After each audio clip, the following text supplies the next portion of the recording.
Nós damos hoje aqui início a mais uma conversa ecologista, desta vez dedicada à habitação. Temos tido diversas conversas sobre vários temas da atualidade. A de hoje é dedicada à habitação, mas na perspectiva, por um lado, de cumprir o direito constitucional, que é o direito de acesso à habitação, mas também garantir o ordenamento do território. Porque, como vamos ver ao longo deste debate, quando estão em causa as políticas públicas, e é disso que vamos falar, políticas públicas de habitação, estão também outras políticas em articulação da mobilidade, da organização do território, que todas elas se interligam numa noção de desenvolvimento e de necessidades das populações.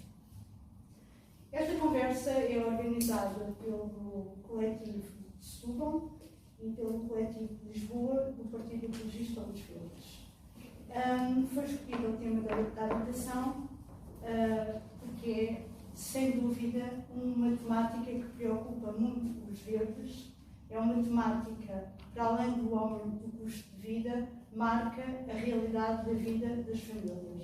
Mas não marca só em relação a quem precisa de uma habitação digna, marca também aos jovens que estão à procura da primeira casa, marca os jovens universitários que não têm acesso ao alojamento estudantil público.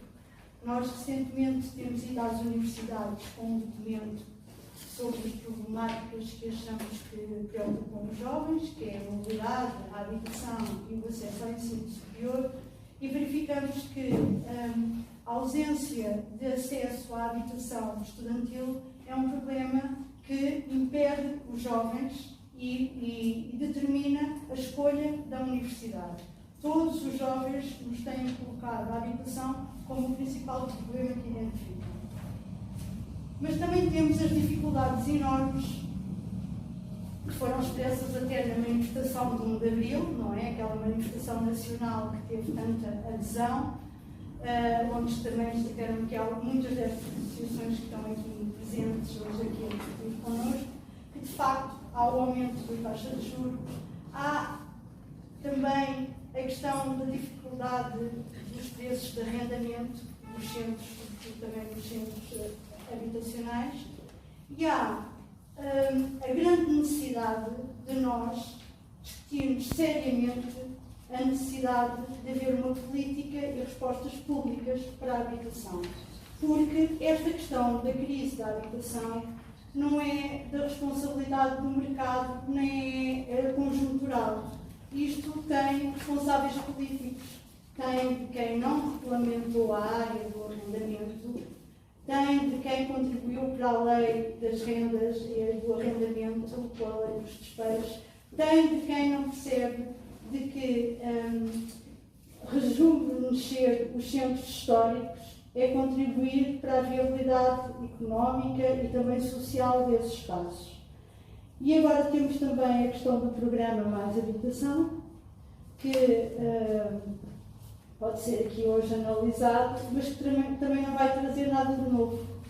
Não vai trazer nada de novo, porque também transfere um conjunto de medidas irrealizáveis, mas também transfere para as autarquias muitas das responsabilidades, há quem diga que é daquelas que devem ser o poder central na sua função de garantir o direito constitucional.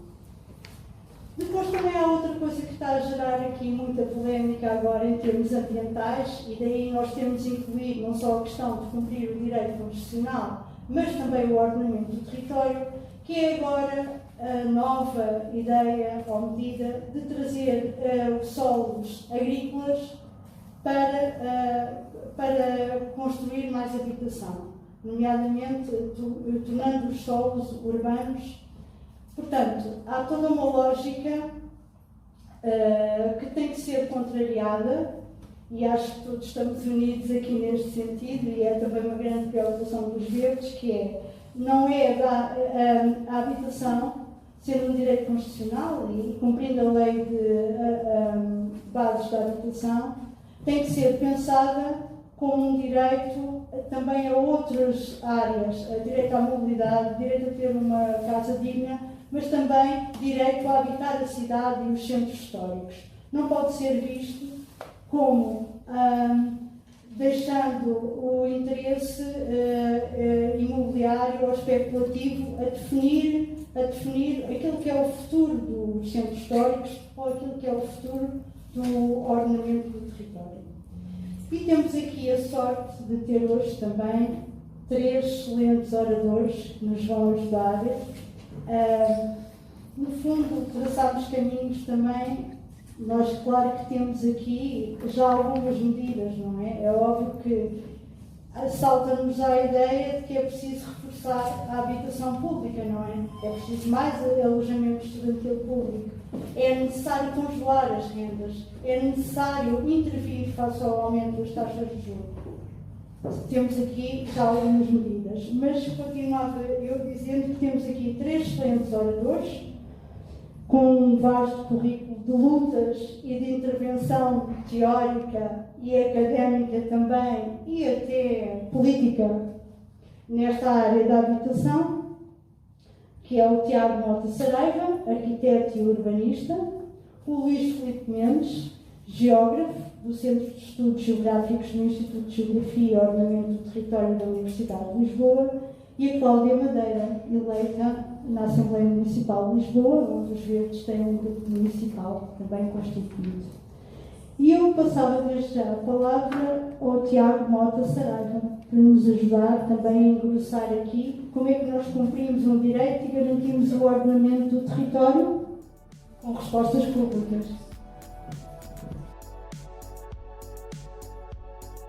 Obrigado, muito boa tarde a todos e a todas. Eu acho que nós temos, para já, temos de nos entender quanto aos factos. Ou seja, o que é que nós sabemos hoje? Sabemos os factos em torno do diagnóstico. São factos objetivos. Nós sabemos hoje que temos 230 estratégias locais de habitação entregues junto do IRU, portanto, contratualizadas, os 300 e tal municípios. Sabemos que nessas 230 há 80 mil famílias registadas a viver em condições indignas. Não é difícil de pensar que, quando todas estiverem entregues, eventualmente também todas aquelas famílias que não estarão registadas, mas que possam ter falhado nestes levantamentos, que foram feitos rápido para responder a um programa público, o primeiro direito, podemos dizer que eventualmente poderemos chegar aos 100 mil. Sabemos também, e outro dado que é particularmente importante, que vem na Estratégia Nacional de Longo Prazo para o Combate à Pobreza Energética, sabemos que temos entre 660 mil casas a 740 mil casas em situação de pobreza energética extrema. Portanto, pessoas a viver em condições que têm de ser intervencionadas. Em Lisboa? Não, no país inteiro. No país inteiro. Sabemos outra coisa. Sabemos que isso é um número que às vezes as pessoas não cruzam com a habitação, mas que eu gosto muito de cruzar. Tem a ver com o seguinte: Portugal, eu vivi em Itália há 20 anos. E lembro-me, em Itália, nós, os não italianos, usávamos um bocadinho. Eu vivi em Itália com 24 anos, estava a trabalhar no ateliê, já tinha alguma prática profissional de arquitetura de cá, e gozávamos um bocadinho com os italianos, porque os italianos, sempre com a mama, eles chegavam aos ateliês do seu primeiro trabalho, era aos 29, 28, 29, 30. E nós ultrapassámos neste momento a Itália, do ponto de vista do rácio dos jovens a saírem de casa dos pais. Nós hoje temos uma média, de acordo com o Eurostat, número de 2021, temos os jovens em Portugal saem de casa em média aos 33,3 anos. Nos homens, aos 34,4. A média da União Europeia é 26,5. Temos países como a Suécia, os países nórdicos, a Holanda também, que andam 19, 20. Ou seja, a emancipação, a saída de casa é com a universidade.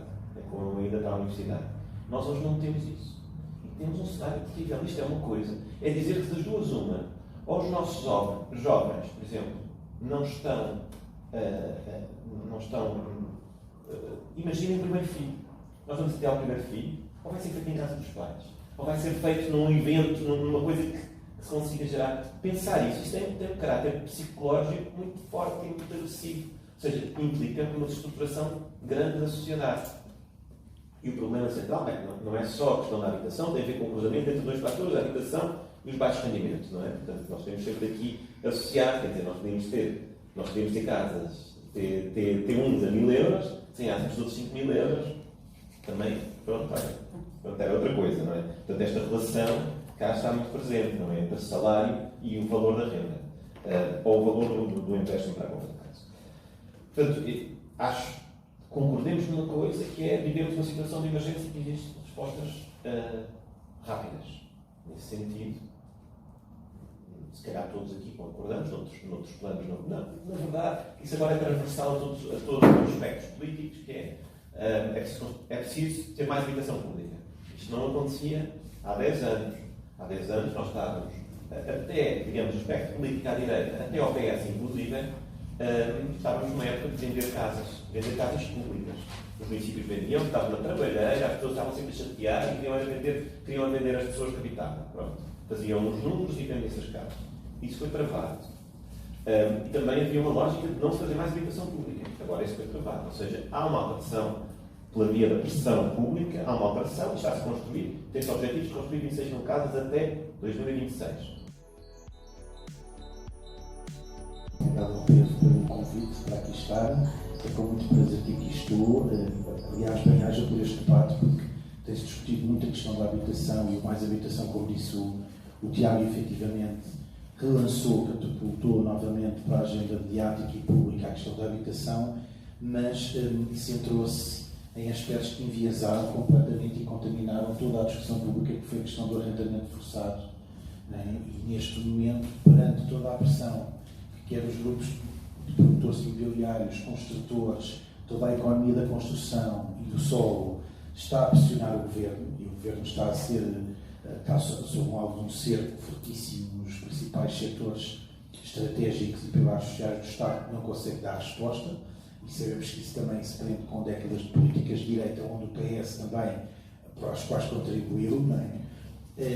Está a gerar a situação de cerco que se está a fazer neste momento, e a resposta que foi dada é precisamente esta última versão, estas últimas medidas do Mais Habitação, que permitem flexibilizar, de facto, a transferência de solo rústico para solo urbano, algo que já tinha sido eliminado desde a Lei dos Solos de 2014, não é?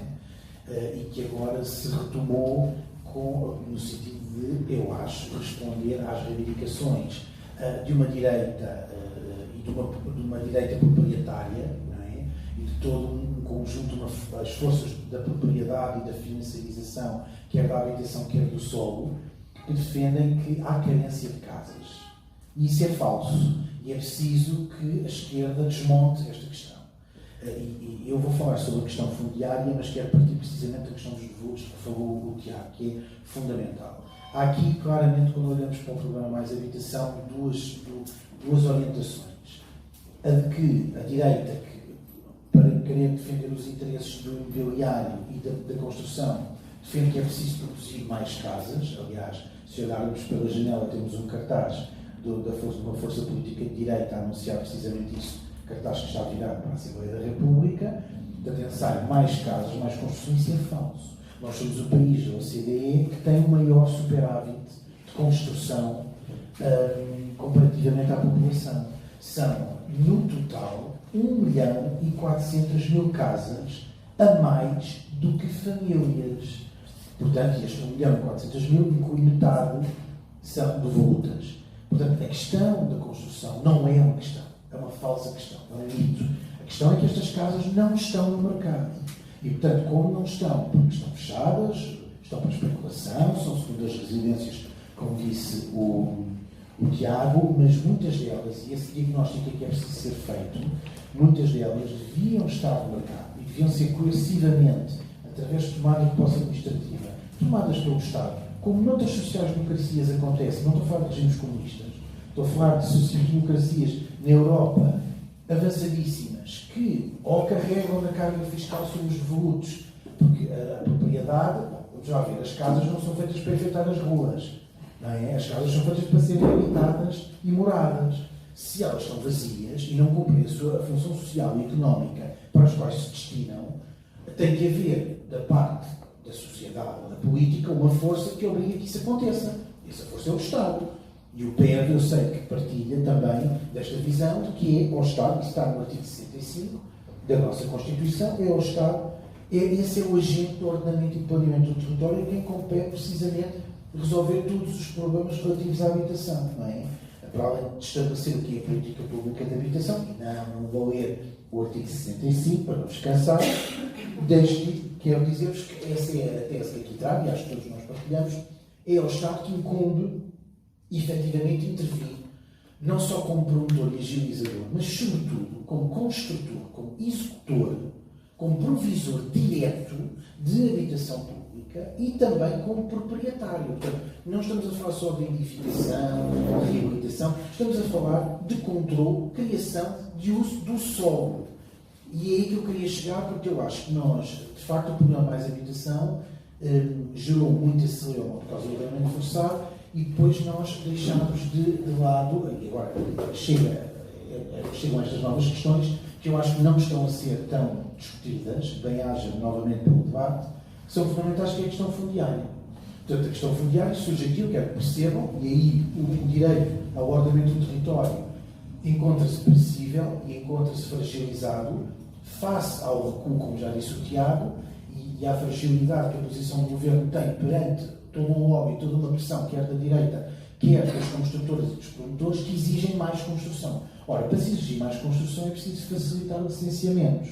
É preciso criar solo disponível e que o Estado possa agilizar essa disponibilidade de solo para garantir que há construção. Porque quando nós consideramos a atividade construtiva, aquilo que contribui mais para os custos de produção não é propriamente os materiais, como se tem vindo a dizer, ou até a mão de obra. Também é, mas é também a questão fundiária, a disponibilidade ou não de propriedade. E isso é fundamental. Portanto, ora, como nós estamos numa sociedade, numa cidade, que é capitalista e que, portanto, se orienta não só pela exploração da habitação e pela provisão deste bem no mercado, com o objetivo de gerar lucro e reproduzir capital imobiliário, mas também vendo-a quase, observando como um ativo financeiro muitas vezes, não é? Também assim é com o solo. O solo, nós sabemos, estamos na sede do PEV, portanto, não se vai ensinar a missa ao padre. Todos vocês sabem o que aconteceu nas periferias das grandes cidades, quer capitais de distrito, quer a área de Lisboa e Porto, e depois todas as cidades médias foram crescendo debaixo do chapéu das áreas metropolitanas. O que é que aconteceu aos solos rurais que foram sucessivamente transfigurados, não é? Portanto, passando para solo urbano, e isso permitia precisamente alavancar imensa mais-valia que as grandes construtoras encaixavam em virtude de aproveitar essa passagem rápida de solo rústico para solo urbanizado, não é? Portanto, o objetivo da cidade capitalista é a extração de mais-valia. O modelo que nos domina é um modelo neoliberal. É um modelo que é especulativo, é predador, é extrativista, não é? É explorador nesse sentido, e não é só na habitação e no mercado da habitação, como se tem dito, que esse modelo afeta ou influencia. É também ao nível da execução de solo, da produção, disponibilidade do solo edificado. E contrariar esta dinâmica, e isso depois fica deixa para o nosso querido Tiago, contrariar esta dinâmica implica, obviamente, apostar em modelos comunitários, modelos não especulativos, fora do mercado e não mercantis. Esse é o objetivo. Bom, mas noutros países, só para vos dizer que noutros países, de facto, quando nós temos em conta boas práticas de domínio da habitação, e aqui estou a citar a Sónia Alves, que é uma investigadora do ICS que eu admiro muito, porque ela faz portanto, análise comparada de políticas de habitação em vários países da Europa. Tem um largo lastro em estudo na Dinamarca, Holanda, Alemanha, etc., Reino Unido. Modelos de habitação, modelos de provisão de habitação, modelos societários neoliberais.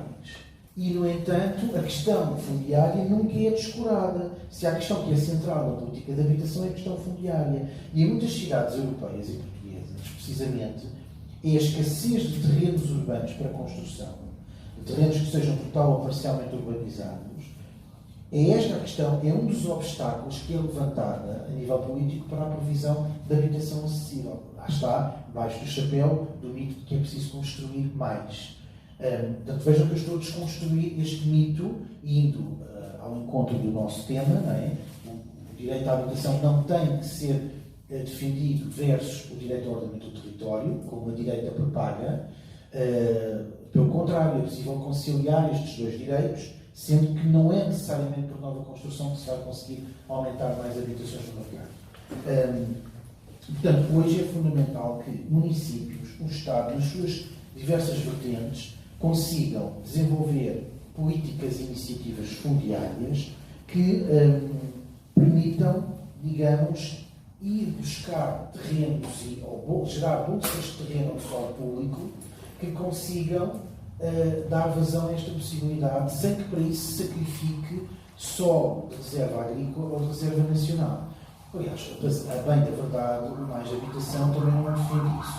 O Mais Habitação abre a porta para isso. Isso é que é perigoso. Porque o que defende é que esta facilidade de transferência de solo rústico para solo urbano acontece geralmente em terrenos contíguos à própria cidade. Isto para evitar que o tal movimento especulativo, expansionista do urbano sobre o rural e sobre o florestal e o natural. Não é? Portanto, noutros países como a Dinamarca, a Alemanha, por exemplo, os privados recebem financiamento para, a fundo perdido, apoiarem a construção e facilitar o arrendamento da habitação.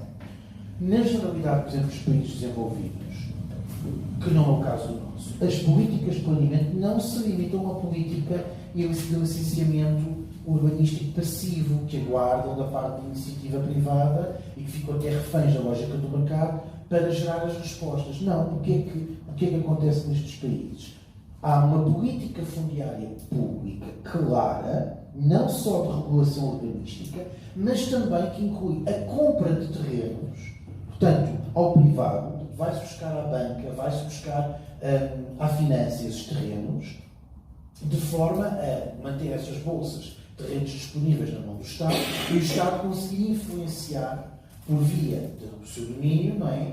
O volume, a localização e mesmo os valores da habitação. Boa tarde a todos. Queria começar por aqui por agradecer a participação de todos e também de agradecer os importantes contributos que o Luís e o Tiago acabaram de nos deixar e que nos vão também permitir continuar a fazer esta reflexão e continuar também a trabalhar sobre esta matéria. Da minha parte eu vou focar mais, eu vou abordar mais aqui algumas questões do Conselho de Lisboa e da intervenção do Grupo Municipal dos Verdes, porque há aqui também responsabilidades, como já se viu, a nível de políticas locais, e nos leva também àquilo que tem sido a atuação da Câmara Municipal ao longo dos últimos anos, porque há aqui uma resposta do Estado que tem que ser dada, tanto a nível nacional como a nível local. Eu se calhar começava aqui também por deixar alguns dados que vão ao encontro daquilo que tem sido também referido e que nos ajuda também a explicar porque é que chegamos a esta situação de crise. Nos últimos 5 anos a Câmara Municipal atribuiu 1.100 casas em arrendamento acessível e houve mais de 57 mil pedidos, ou seja, apenas menos de 2% dos candidatos conseguiram casa. Em 2021, o número de candidatos a programas municipais de rendas acessíveis e apoiadas ultrapassou os 8.600 e houve resposta para 252 casos. Depois, também um tema que também já foi referido e que nos pode ajudar aqui a explicar um bocadinho a situação é que na freguesia de Santa Maria Maior 61% das casas são alojamento local. Depois, uma das questões também já referidas, que é o facto de haver 48 mil casas vazias e dessas 1.700 são municipais, portanto não é aquele número tão exagerado como se julga. Mesmo assim é importante que a Câmara dê uma resposta e dê uma solução a estas casas vazias. O que tem também, o que tem sido evidente ao longo dos últimos anos é que a cidade foi deixada nas mãos do investimento especulativo e acabou por se tornar um produto de consumo e foi se tornando cada vez mais injusta. Nos últimos anos, com o Partido Socialista, não houve qualquer indício nem vontade, apesar de terem sido criadas condições para isso, para revogar a lei das rendas, e agora, naturalmente, com o PSD e CDS, autores da lei, obviamente não está a passar, nem há qualquer vontade nesse sentido. Depois há aqui uma outra questão, que também liga um bocadinho à habitação, ao ordenamento do território, que tem a ver com o próprio licenciamento urbanístico, que tem favorecido os interesses particulares, ultrapassando a própria ideia já de si errada de deixar o mercado funcionar. Em Lisboa, tal como noutros locais, mas sempre de forma muito vincada, em Lisboa foram vários os fatores que contribuíram para esta crise: a falta de oferta pública, não é tanto a questão da falta de casas, mas a falta de oferta pública, os vistos gold, os arrendamentos de curta duração, a entrega do setor habitacional a grandes fundos que especulam e aumentam os preços de uma forma em que a maioria das pessoas não consegue pagar, e depois também a errada política de solos, que ela própria também é mercantilista e especulativa. E aqui não podemos fugir ao papel que o PDM podia ter e devia ter e que não tem tido, porque o PDM, juntando a parte do planeamento do território, mas também a parte de políticas da habitação e políticas mais gerais, poderia e devia influenciar a qualidade, a disponibilidade e os próprios preços da habitação, e o PDM, nesse sentido, não tem cumprido aquilo que deveria ser a sua função. Temos alguns casos que se passaram em Lisboa, outros não se chegaram a passar, mas houve essa intenção. Por exemplo, quando se fala desta questão dos solos, o próprio Hospital da Luz, quando foi da expansão deste hospital, acabou por ter direito a um plano pormenor feito à medida. Foi disponibilizado terreno municipal para que este hospital privado pudesse expandir, e foi até necessário destruir aquele que na altura tinha sido o quartel mais caro e o mais moderno dos bombeiros. Temos também o caso do Hospital Cofetejo em Alcântara, que também foi construído em terrenos municipais, e foi também nessa lógica que surgiu na altura a intenção de extinguir os hospitais do Centro Hospitalar de Lisboa Central. Ou seja, isto acaba por mostrar que a lógica de que a habitação é exclusivamente um negócio acaba por afastar cada vez mais o seu dever social, e faz com que Lisboa, tendo muito potencial e sendo um concelho muito atrativo, continua a perder população para concelhos limítrofes, o que, além de significar que não consegue concretizar o direito fundamental, acaba por ter também outras consequências que acabam também por estar aqui associadas, nomeadamente aquelas externalidades que estão associadas aos movimentos pendulares. As pessoas têm cada vez menos qualidade de vida, perdem mais tempo, há mais poluição, mais trânsito, mais ruído, etc. Depois, há aqui também uma questão que era importante referir. Neste momento, a Carta Municipal de Habitação de Lisboa está em elaboração, e era também importante, isto tem sido também uma preocupação dos verdes, é que apresente alternativas e soluções que consiga dar respostas e que não seja apenas mais um instrumento que não consiga ter resultados práticos. Deixar só aqui também uma nota. Nós vai fazer só em outubro 2 anos do atual mandato, mas já deu para perceber alguns posicionamentos e com o que é que se pode ou não contar com o atual Executivo. E por parte do Presidente da Câmara já se conseguiu perceber, por exemplo, ele optou por não marcar presença na manifestação em defesa do direito à habitação, mas esteve presente na manifestação dos empresários do alojamento local, e uma das medidas também que apresentou foi a proposta para a isenção do IMT para jovens até aos 35 anos, se comprassem casas até 250 mil euros, que na altura os verdes também acharam que era uma medida socialmente injusta e que não iria interferir na capacidade financeira, na decisão daqueles que já têm capacidade financeira, e portanto opusemos a esta medida. Só para deixar aqui algumas propostas que temos vindo a defender ao longo dos tempos, para terem mais ou menos uma ideia daquilo que também tem sido o nosso posicionamento e que têm sido as nossas propostas, mas o objetivo é que desta nossa conversa depois possam também ser mais ideias para outras propostas que possamos apresentar e também para algumas iniciativas que possamos fazer. Então, desde logo consideramos que é importante, e apresentá-lo também na Assembleia da República, é urgente a revogação da lei das fendas e pôr um travão nesta subida de preços. Defendemos também que é importante que a Câmara mantenha atualizada uma lista do património edificado disperso nas 24 freguesias da cidade e que dinamize a sua reabilitação.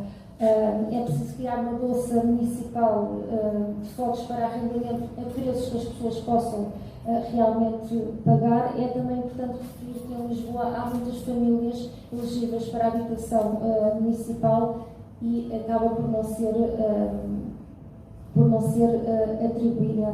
Depois, há também a disponibilização, que não é tanto a construção de mais casas, mas há a disponibilização de mais habitação sem fins lucrativos, através das 3 formas de regime de propriedade, o público, o privado e o cooperativo e social. E, a nível da reabilitação urbana, defendemos também que deve dar resposta aos problemas locais, deve garantir o direito ao lugar, deve envolver os cidadãos, os moradores, as associações, e não é isso que tem acontecido, porque a reabilitação urbana que tem existido, ou que existiu, acabou por não melhorar propriamente as condições da população, porque foi muito orientada para o turismo e para a habitação de luxo. Defendemos também que seja iniciado um processo de diálogo com proprietários da cidade, por exemplo, a Santa Casa da Misericórdia e também as IPSS, prevendo a criação de incentivos para quem quiser colocar o seu património numa bolsa integrada